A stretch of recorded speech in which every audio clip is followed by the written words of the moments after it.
Invité, Maro Kawin Maizo, analyste politique, vous êtes journaliste vous aussi, congolais, donc vous êtes très concerné par le cas dont nous traitons aujourd'hui dans notre politicien de ce jour. Alors, est-ce que Jean-Pierre Bemba a un rôle politique à jouer en politique en RDC? Nous avons posé la question à Jacques Mbongani, il est le secrétaire national du MLC, c'est le parti de Jean-Pierre Bemba, en charge des relations extérieures. On l'écoute très rapidement, on en parle après. La libération de Jean-Pierre Bemba est un grand événement pour tous les Congolais.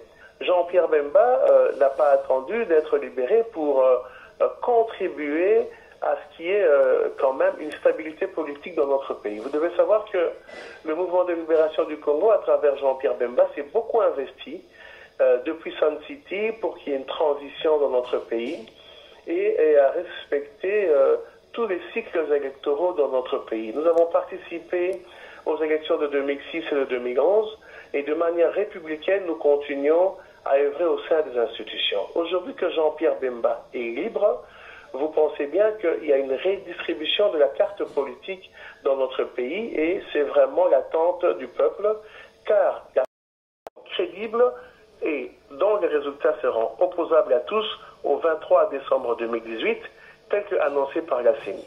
Si Jean-Pierre Bemba, aujourd'hui, est une impulsion pour le mouvement de libération du Congo, vous devez savoir que c'est un grain supplémentaire pour que la démocratie effective soit réelle au Congo. Jean-Jacques Mbongani, secrétaire national du MLC en charge des relations extérieures. Kawin Maizo, Jean-Pierre Bemba est libre. Comment doit-on s'imaginer le rôle qu'il peut jouer dans les semaines qui viennent, dans les mois qui viennent, dans votre pays, la RDC qui se prépare à 3 élections? Merci Richard de m'avoir invité. En une phrase d'abord, je relèverai quelque chose que personne n'a relevé sur le plateau.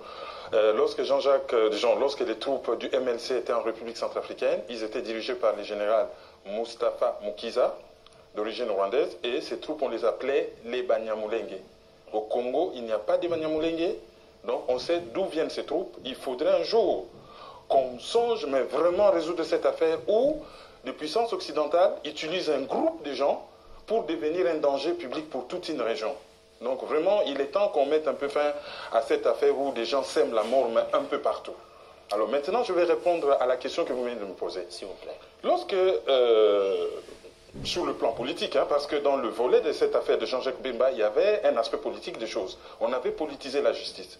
Lorsqu'on a amené Jean-Pierre Bemba à la CPI, ça donnait l'impression qu'on écartait un adversaire de Joseph Kabila pour laisser Joseph Kabila gérer en paix. Ça peut être une interprétation, une coïncidence. Il y a beaucoup de choses qui vont dans ce sens et il y a beaucoup d'éléments probants, politiques et beaucoup de gens savent qui font que ça s'est joué comme ça. Alors aujourd'hui, ça veut dire quoi concrètement? Ça veut dire concrètement qu'il y a des pays occidentaux qui avaient intérêt à ce que Jean-Pierre Bemba ne puisse pas gêner Joseph Kabila lorsque celui-là devrait gérer le pays pour leurs intérêts. Aujourd'hui, il y a un phénomène là, comme par hasard. On libère Jean-Pierre Bemba, qui doit s'installer en Belgique. Comme par hasard, la Belgique vient de se rendre compte que Moïse Katumbi circulait avec un passeport falsifié. Ce n'est pas anodin. Donc ils ont maintenant leur candidat et les Katumbi qu'ils ont chéri, effectivement, ils les mettent à côté. Dans la nuit du mercredi à jeudi, la police aéroportuaire belge de l'aéroport de Zaventem, effectivement, a relevé quelques irrégularités au niveau du passeport de Moïse Katumbi. Et quand on sait que monsieur voyage... qui est semi-biométrique, qui n'est pas biométrique, puisque la plupart, du moins, les passeports congolais en ce moment sont biométriques. Celui de Moïse Katumbi serait semi-biométrique. Le problème n'est même pas au niveau des semi-biométriques. Mais peu importe. Ça le problème n'est pas là. On a ajouté une page, on a falsifié les passeports avec une fonction qui n'occupe pas. Alors, vous vous rendez compte, Moïse Katumbi qui voyage à tout moment, qui est toujours dans les aéroports, aucun des pays, il venait d'Israël, aucun des pays développés ne s'est rendu compte que son passeport était falsifié. Est-ce qu'on peut imaginer qu'effectivement il se lance dans la course à la présidentielle alors même que le verdict n'est pas rendu dans son procès? Il a des ambitions, dans le passé il l'a montré, il a des ambitions, oui. Apparemment son parti a besoin de lui. Le peuple congolais en mal de leadership a besoin de personnalités connues, des chefs. Ce que vous dites est très intéressant, c'est pour ça qu'avant de donner la parole à Maître et à Madame Mitoka, je vous propose d'écouter ce que pensent les Congolais de la libération de Jean-Pierre Bemba et de son possible retour en politique. C'est au micro de Jacques Amboka, notre correspondant en RDC. En fait, l'opposition était en mal d'un leadership fort. Et avec la sortie de Bemba, sa libération, vous avez vu ce qui s'est passé au pays et même en dehors du pays. On a des images de ce qui s'est passé en France, en Belgique, un peu partout.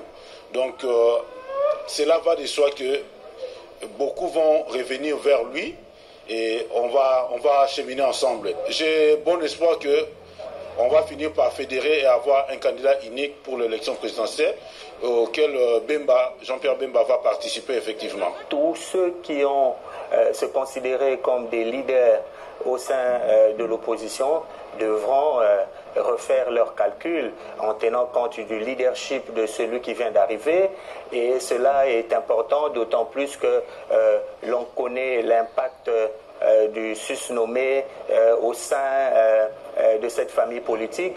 Nous nous souvenons tous que la plupart des membres de l'opposition sont allés le voir en prison chaque fois que nous approchions les échéances électorales pour certains obtenir sa bénédiction ou son quitus. À 6 mois des élections, la libération de Jean-Pierre Bemba vient un point nommé. Peut-être qu'avec sa libération, il viendra peut-être arranger les choses, il viendra peut-être mettre les troupes qui sont dispersées ensemble. Nous pensons que son rôle sera vraiment capital au sein de l'opposition. Parce que de plus en plus, on parle d'une candidature unique au sein de l'opposition politique RD congolaise. Nous pensons qu'il pourra faire mieux. C'est aux amis de l'opposition de se poser de questions, parce que c'est un leader qui vient s'ajouter dans leur camp. Et d'autant plus que déjà là, ils sont incapables de se regrouper, de sortir un candidat unique. Donc on se pose des questions. Est-ce possible, avec cette arrivée, de trouver un consensus? C'est à eux de voir, d'autant plus qu'il pèse.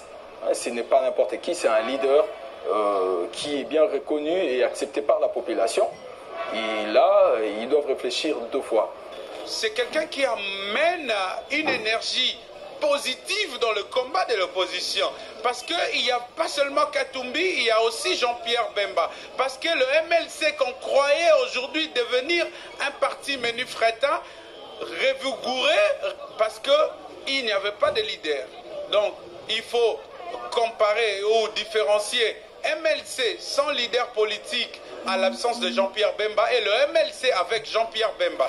Donc, si aujourd'hui l'UDPS, je dirais même la plateforme de Moïse Katumbi, ensemble négligeait le MLC, ce n'est plus le moment de négliger le MLC parce que Jean-Pierre Bemba Liberté donne de l'énergie positive, de l'énergie, je dirais même renouvelable à cette formation politique qui est donc le MLC. Seul Jean-Pierre Bemba ne pourra pas, ou peut-être seul parti MLC. Pourquoi ne pas rester ensemble pour conduire un grand pays comme le Congo, si c'est pour un avenir meilleur? Pourquoi ne pas être avec les autres pour aller de l'avant pour quelque chose de très bénéfique, des choses positives? Une exhortation à l'endroit de Jean-Pierre Bemba à revenir en politique si effectivement l'appel lui est lancé d'incarner le candidat unique de l'opposition, comme certains Congolais se pressent déjà à le dire, il accepterait. C'est un rôle certainement, il acceptera. Il accepterait. Et ce qui est intéressant, c'est que pendant son incarcération, il recevait les gens qui partaient là-bas, effectivement, pour le voir, les gens de l'opposition qui demandaient conseil, qu'est-ce que nous pouvons faire, etc. Et à partir de sa cellule, il a dit à l'opposition d'être ensemble. D'autant plus qu'il y a les élections à tour unique. Donc il faut faire très attention, il faut qu'ils soient ensemble, qu'ils présentent une seule candidature. Oui. D'accord. Maître Réti.